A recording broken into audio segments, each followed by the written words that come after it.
ইসির সংলাপ থেকে বের করে দেওয়া হলো ইসলামী ঐক্য জোটের একাংশকে। এইচএসসির খাতা পুনর্নিরীক্ষণে যশোর বোর্ডে ফেল থেকে পাস 54। যশোরে আউটসোর্সিং নিয়োগ বাতিল ও স্থায়ী নিয়োগের দাবি।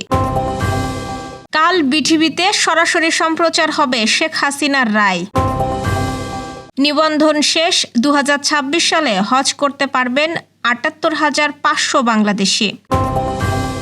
২৬ বাংলাদেশি নিয়ে লিবিয়া উপকূলে নৌকাডুবি, 4 জনের মৃত্যু। দর্শক, শুনছিলেন দিনের খবরের প্রধান প্রধান শিরোনাম। এবার বিস্তারিত। তার আগে আমাদের ইউটিউব চ্যানেল সাবস্ক্রাইব করুন এবং সব খবর পেতে ফেসবুক পেজ ফলো করে রাখার পাশাপাশি ওয়েবসাইট ভিজিট করুন। নির্বাচন কমিশনের সঙ্গে সংলাপে ইসলামী ঐক্য জোটের 2 অংশের বিরোধের কারণে দলটির একাংশকে বের করে দেওয়া হয়েছে। আজ সকাল 10:30টার দিকে রাজধানীর আগারগাঁওয়ে ইসির সম্মেলন কক্ষে সংলাপ শুরুর আগে এই ঘটনা ঘটে।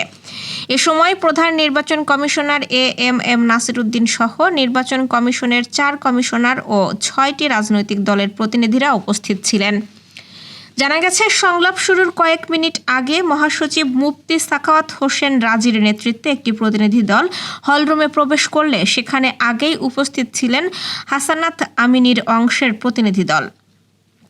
সেখানে সাখাওয়াত হোসেন রাজি অন্য অংশকে ফ্যাসিবাদের দোসর আখ্যায়িত করেন। তিনি বলেন, তারা বিগত নির্বাচনে ফ্যাসিবাদকে বৈধতা দিয়েছে, তাই তারা থাকলে আমরা সংলাপে অংশ নেব না। এরপর ইসির সিনিয়র সচিব আক্তার আহমেদ উভয় পক্ষের আমন্ত্রণপত্র পরীক্ষা করতে চান। রাজির অংশ হার্ড কপি দেখাতে সম্মত হলেও আমিনীর অনুসারীরা কেবল মোবাইলে থাকা কপি দেখান। সচিব ঘোষণা করেন, হার্ড কপি না থাকলে আপনাদের চলে যেতে হবে। একাধিক অনুরোধের পরও এই সিদ্ধান্ত পরিবর্তন করা হয়নি। ফলে আমিনীর অংশকে সম্মেলন কক্ষ থেকে বের হয়ে যেতে হয়। বের হয়ে যাওয়া অংশের যুগ্ম মহাসচিব মাওলানা আলতাফ হোসেন সাংবাদিকদের অভিযোগ করে জানিয়েছেন, নির্বাচন কমিশন একতরফা সিদ্ধান্তে তাদের বের করে দিয়েছে, অথচ তাদের নামে দল নিবন্ধিত এবং তাদেরই আমন্ত্রণপত্র দেওয়া হয়েছিল। ব্ল্যাকমেইল করে আমন্ত্রণপত্র অন্য অংশ নিয়েছে। সকালে সংলাপে অংশ নেয় গণফোরাম, গণফ্রন্ট, ইসলামী ফ্রন্ট বাংলাদেশ, ইসলামী ঐক্য জোট, বাংলাদেশ সুপ্রিম পার্টি, বিএসপি এবং বাংলাদেশ জাতীয় পার্টি। যশোর বোর্ডে এইচএসসির খাতা পুনর্নিরীক্ষণে 216টি আবেদনের ফলাফল পরিবর্তন হয়েছে।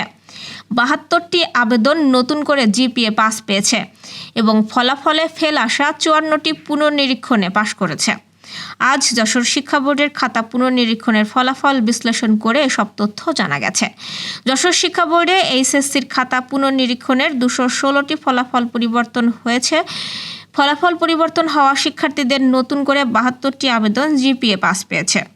নতুন করে জিপিএ পাস পাওয়া 72টির মধ্যে এ গ্রেড থেকে জিপিএ পাস পেয়েছে 67, এ মাইনাস থেকে জিপিএ পাস পেয়েছে 3, বি গ্রেড থেকে জিপিএ পাস পেয়েছে 1 ও এফ গ্রেড থেকে জিপিএ পাস পেয়েছে 1টি। নতুন পাশ করা 54টির মধ্যে জিপিএ পাস পেয়েছে 1, এ মাইনাস পেয়েছে 4, বি গ্রেড পেয়েছে 24, সি গ্রেড পেয়েছে 4 ও ডি গ্রেড পেয়েছে 21টি আবেদন। ফলাফল পরিবর্তন হওয়াদের মধ্যে এ মাইনাস থেকে জিপিএ পাস পেয়েছে 3, এ মাইনাস থেকে এ গ্রেড পেয়েছে 46, বি গ্রেড থেকে জিপিএ পাস পেয়েছে 1, বি গ্রেড থেকে এ গ্রেড পেয়েছে 3, বি গ্রেড থেকে এ মাইনাস পেয়েছে 22, সি গ্রেড থেকে এ পেয়েছে 1, সি গ্রেড থেকে এ মাইনাস পেয়েছে 2, সি গ্রেড থেকে বি গ্রেড পেয়েছে 11, ডি গ্রেড থেকে বি গ্রেড পেয়েছে 1 ও ডি থেকে সি গ্রেড পেয়েছে 4টি আবেদন। পরীক্ষা নিয়ন্ত্রক প্রফেসর ডক্টর আব্দুল মতিন জানিয়েছেন, খাতা পুনর্নিরীক্ষণে যশোর শিক্ষা বোর্ডে 35,000-এর বেশি আবেদন পড়ে। তার মধ্যে 216টি ফলাফল পরিবর্তন হয়েছে। আজ দেশের সকল শিক্ষা বোর্ডেই খাতা পুনর্নিরীক্ষণের ফলাফল প্রকাশ হয়েছে। পুনর্নিরীক্ষণের নতুন করে খাতা মূল্যায়ন করা হয় না, শুধুমাত্র প্রাপ্ত নম্বর গণনা করা হয়েছে এবং নম্বর গণনায় যেসব ভুল হয়েছিল তাদের নম্বর সঠিক করে দেওয়া হয় বলে জানিয়েছে বোর্ড সূত্র। ওয়েস্ট জোন পাওয়ার ডিস্ট্রিবিউশন কোম্পানিতে চলমান আউটসোর্সিং প্রক্রিয়ায় লোকবল নিয়োগ বন্ধ করে বিদ্যমান শূন্য পদে স্থায়ী শ্রমিক নিয়োগের দাবিতে শ্রমিক ইউনিয়ন আজ যশোরে স্মারকলিপি দিয়েছে। সকালে জেলা প্রশাসকের নিকট আউটসোর্সিং জনবল নিয়োগ প্রক্রিয়া বন্ধ ও স্থায়ী শ্রমিক নিয়োগের দাবিতে স্মারকলিপি পেশ করে পশ্চিমাঞ্চল বিদ্যুৎ বিতরণ শ্রমিক কর্মচারী union West zone power distribution company.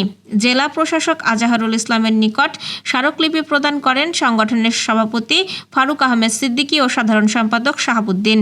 এ সময় সংগঠনের অন্যান্য নেতা ও সদস্যরা উপস্থিত ছিলেন। এর আগে শ্রমিকরা ব্যানার ও পোস্টার নিয়ে শহরে মিছিল সহকারে জেলা প্রশাসক কার্যালয়ের সামনে অবস্থান নেন।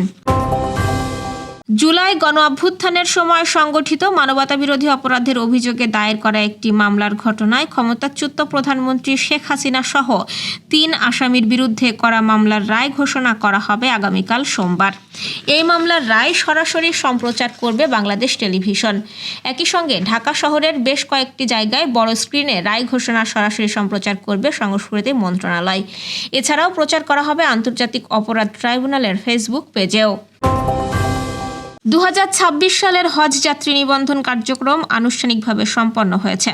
আগামী হজ মৌসুমে বাংলাদেশ থেকে মোট ৭৮,৫০০ জন হজ পালনের সুযোগ পাবেন বলে জানিয়েছে ধর্ম বিষয়ক মন্ত্রণালয়। আজ মন্ত্রণালয়ের সিনিয়র সহকারী সচিব তৌফিকুল ইসলাম স্বাক্ষরিত এক বিজ্ঞপ্তিতে এই তথ্য জানানো হয়। বিজ্ঞপ্তিতে বলা হয়, নিবন্ধিত হজ যাত্রীরা এখন হজ পোর্টালের মাধ্যমে পাসপোর্ট নম্বর দিয়ে তাদের তথ্য যাচাই করতে পারবেন।